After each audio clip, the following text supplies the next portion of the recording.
Hello दोस्तों, नमस्कार। Welcome to watching this video. आज हम जीव विज्ञान के अंतर्गत नेक्स्ट टॉपिक टेरिडोफाइट लेकर आए हैं, जो आपके समक्ष निम्नलिखित रूप से प्रस्तुत है, जिसमें टेरिडोफाइटा शब्द का प्रयोग सर्वप्रथम हेकल नामक वैज्ञानिक ने 1866 ईस्वी में किया था।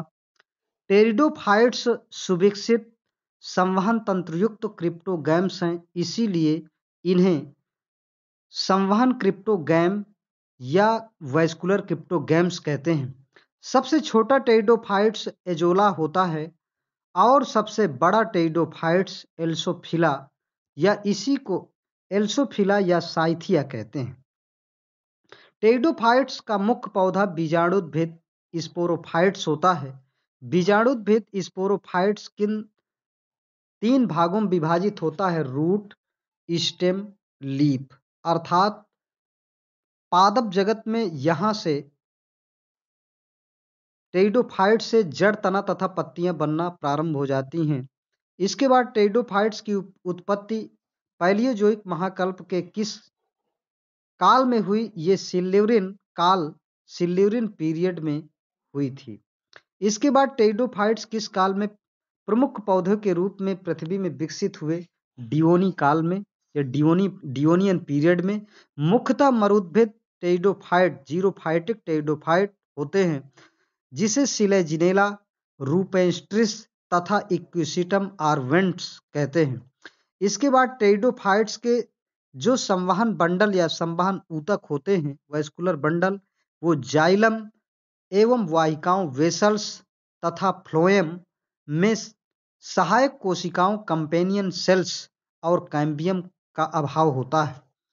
इसके बाद जिन टेरिडोफाइट्स में पत्तियां छोटी, सरल, एक सिरा युक्त होती हैं, उन्हें कहते हैं लघुपर्णी या माइक्रोफिलस। एग्जाम्पल के तौर पे इक्विसिटम और लाइकोपोडियम में ये पाई जाती हैं।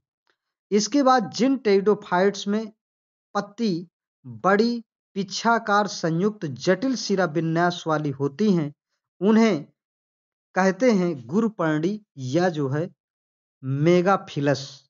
मेगाफिलस एग्जाम्पल ड्रायोप्टेरिस और टेरिस में ये पाई जाती हैं। टेरिडोफाइट्स को कहते हैं वानस्पतिक सर्प, अर्थात वनस्पति जगत का स्नेक या वनस्पति जगत का सर्प कहते हैं। टेरिडोफाइट्स को बानेटिकल स्नेक्स कहते हैं। टेरिडोफाइट्स में द्वितीयक वृद्धि सेकेंडरी ग्रोथ अनुपस्थित होती है, लेकिन अपवाद स्वरूप टेरिडोफाइट्स में द्वितीयक वृद्धि सेकेंडरी ग्रोथ पाई जाती है। आइसोलेट आइसो आइसोएट्स या आइसोइट्स में पाई जाती है या आइसोट्स में पाई जाती है। टेरिडोफाइट्स में पुष्प तथा बीज नहीं बनते, ये पुष्पहीन और अबीजीय पौधे होते हैं। ये ऐसे पौधे होते हैं जिसमें न तो पुष्प पाए जाते हैं और ना ही बीज पाए जाते हैं। टेरिडोफाइट्स में निषेचन फर्टिलाइजेशन के लिए आवश्यक होता है जल H2O। जिस प्रकार से ब्रायोफाइट्स में फर्टिलाइजेशन निषेचन क्रिया के लिए जल की आवश्यकता होती थी, इसी प्रकार से इसमें भी जल की आवश्यकता होती है, लेकिन उसे पादप जगत का उभयचर कहते हैं, इसे पादप जगत का सर्प कहते हैं। बीजाणु स्पोर्स अंकुरित होकर क्या बनाते हैं? प्रोथैलस या गैमिटोफाइट बनाते हैं। युग्मकोद्भिद गैमिटोफाइट प्रवस्था छोटी होती है तथा बीजाणुद्भिद स्पोरोफाइट से प्राय स्वतंत्र होती है। किस टेरिडोफाइट से सोना गोल्ड निकलता है? इक्विसिटम से गोल्ड सोना निकलता है। किस टेरिडोफाइट्स को पशुओं के चारे के रूप में प्रयोग किया जाता है? टेरिडियम को पशुओं के चारा के रूप में प्रयोग किया जाता है। किस टेरिडोफाइट्स के बीज दवा के रूप में प्रयोग किए जाते हैं? लाइकोपोडियम के रूप में प्रयोग किए जाते हैं। इसके अलावा सब्जी के रूप में प्रयोग किए जाने वाले टेरिडोफाइट्स मार्सिलिया और टोप्टेरिस होता है। सिरेटोप्टेरिस होता है। फर्न की किन विभिन्न जातियों को मेजों पर सजावट, यहाँ पर मेजों पर सजावट के रूप में रखते हैं और क्या कहते हैं? जैसे कि सिलेजिनेला, जो पुनर्जीवन का गुण रखता है। टेरिडोफाइट्स में नर जननांग मेल सेक्स ऑर्गन तथा मादा जननांग फीमेल सेक्स ऑर्गन किससे उत्पन्न होते हैं? युग्मकोद्भिद या गैमेटोफाइट से उत्पन्न होते हैं। इसके बाद युग्मकोद्भिद गैमेटोफाइट में नर तथा मादा जननांग ये क्या कहलाते हैं? इसमें पुंधानी, एंथ्रीडियम और स्त्रीधानी या आर्चेगोनियम कहलाता है। ये में इसमें पुंधानी को जो नर जननांग होता है उसे एंथ्रीडियम और जो मादा जननांग स्त्रीधानी या इसे आर्चेगोनियम कहते हैं। इसके पश्चात टेरिडोफाइट्स में नर युग्मक तथा मादा युग्मकों को क्या कहते हैं? नर युग्मक को पुमड़ एंथ्रोजॉइड्स कहते हैं और मादा युग्मक को अंड या एग कहते हैं। टेरिडोफाइट्स में कैसा पीढ़ी एकांतरण अल्टरनेशन ऑफ जनरेशन पाया जाता है? एक निश्चित पीढ़ी एकांतरण पाया जाता है। इसके बाद टेरिडोफाइट्स को किन 4 उपसंघों में विभाजित किया गया है? टेरिडोफाइट्स को मुख्य रूप से 4 उपसंघों सब फाइलम्स में विभाजित किया गया है। साइलोफाइटा, पहला जो है साइलोफाइटा, दूसरा लाइकोफाइटा, इसे लाइकोफाइटा कहते हैं। फिर इसके बाद तीसरा है आर्थ्रोफाइटा, जिसे आर्थ्रोफाइटा कहते हैं।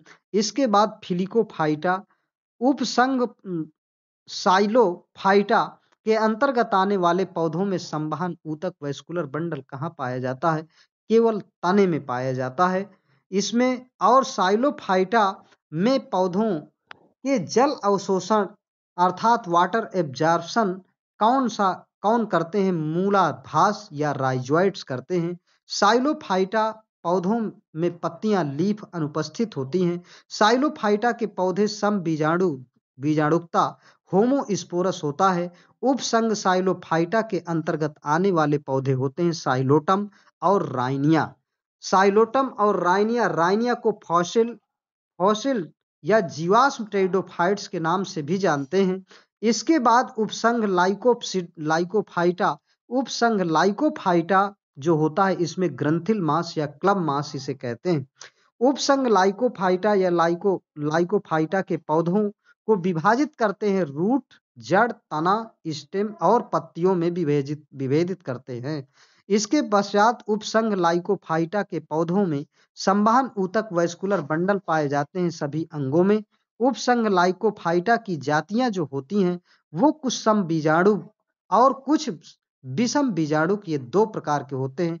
सम बीजाणुक जिसे होमोस्पोरस और विषम बीजाणुक जिसे हेटेरोस्पोरस कहते हैं। उपसंघ आर्थ्रोफाइटा के तने में क्या पाया जाता है? सिलिका पाया जाता है। उपसंघ आर्थ्रोफाइटा की सभी जातियां होती हैं सम बीजाणुक या इसे होमोस्पोरस होती हैं। उपसंघ फिलिकोफाइटा के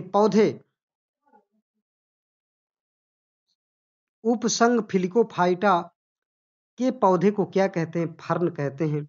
फिलिकोफाइटा के पौधों में किस आकार की पत्तियां होती हैं? इन्हें क्या कहते हैं? पंखे के आकार की, तथा इन्हें प्रपर्ण या फ्रॉन्ड्स कहते हैं।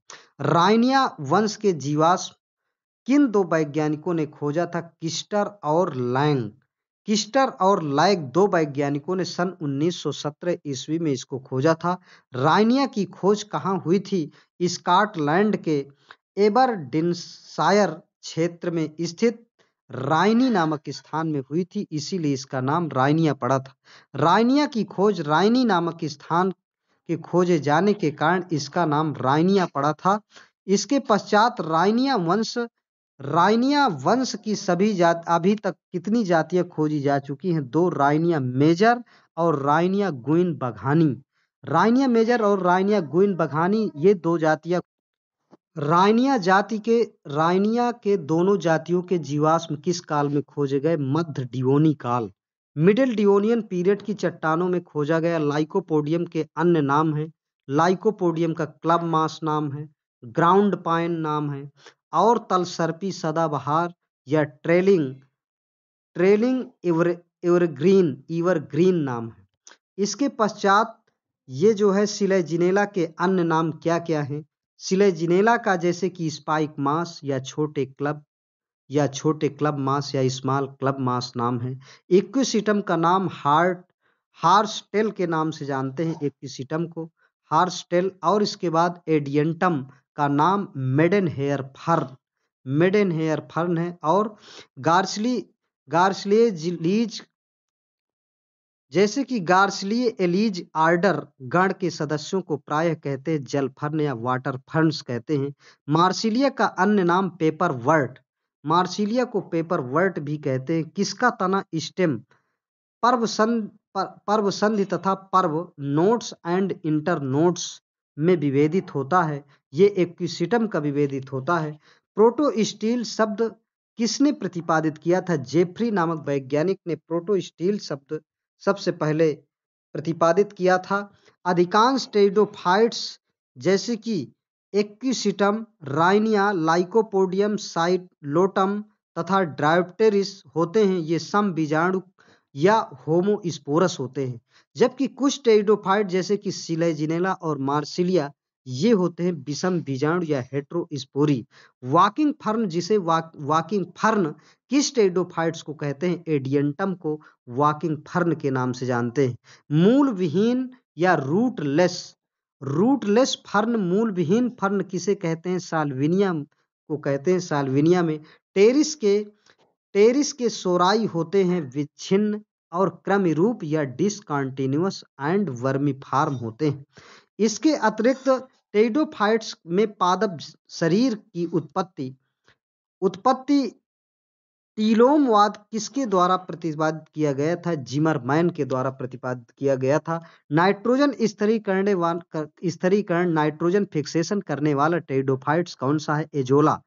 एजोला टेरिडोफाइट से जली एक्वेटिक अर्थात जल में पाया जाता है। कौन सा उभयचर टेरिडोफाइट है? मार्सिलिया जल और थल दोनों में रहता है। एक्विसिटम में बीजाणु के साथ क्या पाए जाते हैं? इलेटर्स पाए जाते हैं। सबसे सरलतम टेरिडोफाइट्स कौन सा है? राइनिया सबसे, जिसे हम फॉसिल्स टेरिडोफाइट्स के नाम से भी जानते हैं अर्थात जीवाश्म टेरिडोफाइट्स भी राइनिया को कहते हैं। बहुत बहुत धन्यवाद। नमस्कार।